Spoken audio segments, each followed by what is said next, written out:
Hi friends, welcome to our channel happy tiles Telugu. అందరూ ఎలా ఉన్నారు? అందరూ బాగుండాలని ఆశిస్తూ ఈరోజు కథలోకి వెళ్ళిపోదాం. అనగనగా అది కృష్ణగిరి అనే గ్రామం. ఆ గ్రామంలో శంకరయ్య అనే కుర్రవాడు ఉండేవాడు. చిన్నప్పుడే తల్లి చనిపోవడంతో శంకరయ్య తండ్రి తల్లి లేని లోటు లేకుండా పెంచి పెద్దవాడిని చేశాడు. శంకరయ్యకు చదువు సరిగ్గా అబ్బలేదు. మందబుద్ధిలే అని తండ్రి సరిపెట్టుకున్నాడు. శంకరయ్య చదువు మానేసి పొలం పనుల్లో తండ్రికి చేదోడు వాదోడుగా ఉండేవాడు. శంకరయ్య మందబుద్ధి వలన సరిగ్గా చెప్పేది విని అర్థం చేసుకోలేకపోయేవాడు. అప్పుడప్పుడు తిక్కగా వ్యవహరించేవాడు. దానితో గ్రామ ప్రజలందరూ తిక్క శంకరయ్య అని పిలవటం మొదలుపెట్టారు. శంకరయ్య మాత్రం అవన్నీ ఏమీ పట్టించుకునేవాడు కాదు. తండ్రి మాత్రం ఒక్కగానొక్క కొడుకని చాలా అల్లారు ముద్దుగా పెంచుకోసాగాడు. వీడు ఎలా బ్రతుకుతాడో అని కుమిలిపోయేవాడు. ఒకరోజు శంకరయ్య వాళ్ళ పక్క పొలంలో పనిచేసుకుంటున్న సీనయ్య భార్యకు సుస్థి చేసింది. తొందరగా ఇంటికి రమ్మని సీనయ్యకు ఎవరో కబురు పంపారు. సీనయ్య శంకరయ్యను కేకేసి, నేను వచ్చేదాకా కాస్త పక్షులు పొలం పాడు చెయ్యకుండా చూస్తావా అని సహాయం కోరాడు. అలాగే చూస్తాలే, వెళ్ళి తొందరగా రా అన్నాడు శంకరయ్య. సీనయ్య ఆతుర్దాగా భార్యకేమైందోనని ఇంటికి పరిగెత్తాడు. మధ్యాహ్నం సమయం కావడంతో శంకరయ్యకు కడుపులో ఆకలి మంటలు మొదలయ్యాయి. పొలం మధ్యలో తండ్రి కట్టిన మంచెక్కి కూర్చున్నాడు. తండ్రి పొద్దున పొలానికి వచ్చేటప్పుడు కట్టి ఇచ్చిన చద్దన్నం మూట విప్పాడు.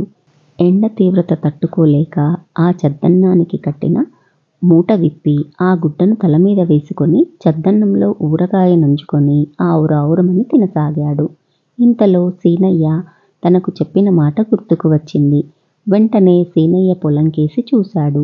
అప్పటికే పక్షులన్నీ చడీ చప్పుడు లేకుండా పొలంలో పడి పంటను స్వాహా చేస్తున్నాయి.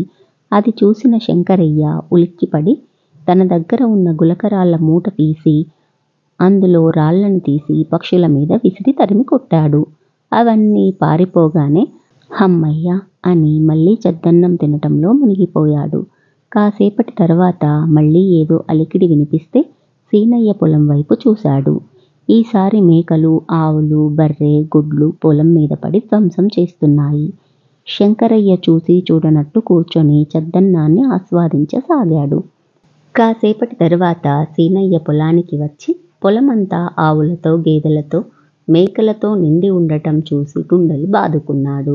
గబగబా వాటిని తరిమి పొలానికి పట్టిన గతిని చూసి లబోదిబోమన్నాడు. బెల్లం కొట్టిన రాయిలాగా జరిగిందంతా చూస్తున్న శంకరయ్య మీద విరుచుకుపడ్డాడు. సీనయ్య, శంకరయ్య, నీకేం చెప్పాను, నువ్వేం చేశావు అన్నాడు. నువ్వు చెప్పిందే చేశాను సీనయ్య. పక్షులు పొలం పాడు చెయ్యకుండా చూడమన్నావు. పక్షులు రాగానే ఆ గులకరాళ్ళు విసిరి వాటన్నింటినీ తోలాను అన్నాడు. మరి ఈ గేదెలు, మేకల మందతో పంట పాడవుతుంటే చూస్తూ కూర్చున్నావేంటి అని నిలదీశాడు. నువ్వు పక్షులని చెప్పావు, కానీ జంతువుల సంగతి చెప్పలేదు కదా మరి అన్నాడు అమాయకంగా. శంకరయ్య మాటలకు నవ్వాలో ఏడవాలో తెలియక విలవిలలాడాడు సీనయ్య. తిక్క నీకు కాదు శంకరయ్య, నాకు. నీకు పని అప్పచెప్పినందుకు నాకు తిక్క కుదిరిందని తన్ను తాను తిట్టుకుంటూ వెళ్ళిపోయాడు సీనయ్య. శంకరయ్యకు తను చేసిన తప్పేమిటో అర్థం కాలేదు. సీనయ్యకు అంత బాధ ఎందుకు కలిగిందో అది కూడా అర్థం కాలేదు.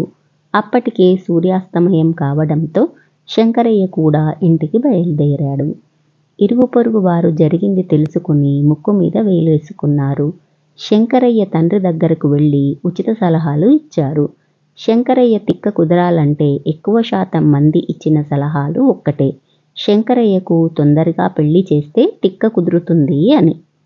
వాళ్ళ సలహా విని శంకరయ్య తండ్రి ఇంక నీరు కారాడు. అంతా సవ్యంగా ఉంటేనే పెళ్ళిళ్ళు కావడం కష్టంగా ఉంటే ఈ తిక్కలోడిని పెళ్ళెవరు చేసుకుంటారు అని బెంగ పట్టుకుంది. చుట్టుపక్కల వాళ్ళు కళ్యాణం వచ్చినా కక్కొచ్చినా ఆగదని శంకరయ్య తండ్రికి ధైర్యం చెప్పి వెళ్ళారు.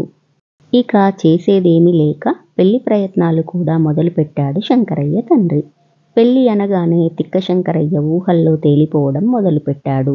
ఊళ్ళో ఉన్న ఆడపిల్లలందరూ తిక్క శంకరయ్యను పెళ్లి చేసుకునే ప్రసక్తే లేదని తేల్చి చెప్పారు. శంకరయ్య తండ్రి చుట్టుపక్కల గ్రామాల్లో సంబంధాలు వెతకడం మొదలుపెట్టాడు. ఒకరోజు 2 గ్రామాల అవతల నుండి ఒక సంబంధం వచ్చింది. శంకరయ్య తండ్రికి ఈ సంబంధం కుదిరితే బాగుండు అనిపించింది. ఎందుకైనా మంచిది, శంకరయ్యను ముందుగా తగిన జాగ్రత్తలు చెబితే తిక్క పనులు చేయకుండా కుదురుగా ఉంటాడనిపించింది. శంకరయ్యను పిలిచి పక్కన కూర్చోబెట్టుకొని, నాయనా శంకరం, రేపు మనం పెళ్లి చూపులకి వెళ్తున్నాము. నువ్వు అక్కడ కుదురుగా ఉండు. వాళ్ళు అడిగినంత వరకే సమాధానం చెప్పాలి. ఎక్కువ మాట్లాడకూడదు. వాళ్ళింటికి వెళ్ళగానే చెప్పులు తలుపు మూలన పెట్టి కాళ్ళు చేతులు శుభ్రంగా కడుక్కొని వాళ్ళు చూపించిన బల్ల మీదో కుర్చీ మీదో కూర్చోవాలి. సరేనా అన్నాడు. అలాగే అని హుషారుగా తలూపాడు శంకరయ్య. మరుసటి రోజు ఉదయాన్నే తిక్క శంకరయ్య తండ్రితో కలిసి పెళ్లి చూపులకు బయలుదేరాడు.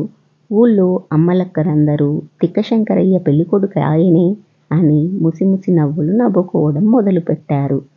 శంకరయ్య అవేవీ పట్టించుకునే స్థితిలో లేడు. తండ్రి మాత్రం తగు జాగ్రత్తలు పదే పదే చెబుతూ తీసుకెళ్ళాడు.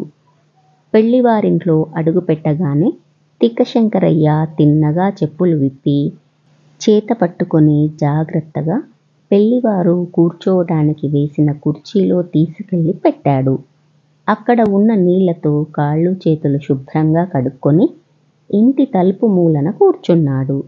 అది చూసి అక్కడ ఉన్న వాళ్ళందరికీ మతిపోయింది. శంకరయ్య తండ్రికి కొడుకు చేసిన తిక్క పనికి తల కొట్టేసినట్టయింది. వాళ్ళందరూ కాసేపటికి తెప్పరిల్లి శంకరయ్య తండ్రిని నానా మాటలు అన్నారు. శంకరయ్య తండ్రి కొడుకును తీసుకుని తన్నులు తినకుండా ఆ ఇంటి నుండి ఎలాగో అలా అతి కష్టం మీద బయటపడ్డాడు. ఇంతకీ తిక్క శంకరయ్యకు పెళ్ళి అవుతుందా? 2వ భాగంలో తెలుసుకుందాం. కథ నచ్చిందా? అయితే లైక్ చేయండి, షేర్ చేయండి, మన ఛానల్ని సబ్స్క్రైబ్ చేసుకోండి. Thank you for watching.